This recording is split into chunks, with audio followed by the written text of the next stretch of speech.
Welcome back, my amazing learners. It's time to play Kahoot all over again. But this time, we're focusing on integrated studies. So make sure it's installed, make sure it's open. I'm going to give a quick demonstration as usual to help some of you. But for those who know what to do, the game pin is in the description box below. So enjoy.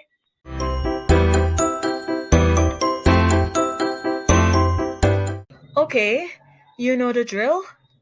Open Kahoot once you have installed it, and then you're going to click on the game pin at the bottom of the screen. Right in the middle there at the bottom, you'll see a little rectangle, a multicolored rectangle. Click on it, type in the numbers that I gave you in the description box. That's your game pin. Once you type that in, it will tell you you have been challenged, and you can choose a nickname and you can start answering the 42 questions.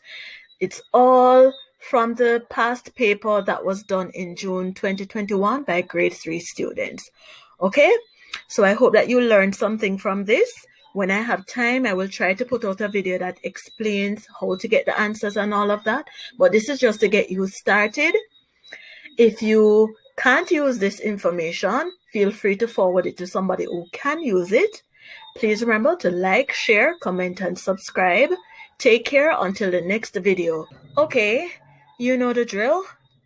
Open Kahoot once you have installed it, and then you're going to click on the game pin at the bottom of the screen. Right in the middle there at the bottom, you'll see a little rectangle, a multicolored rectangle.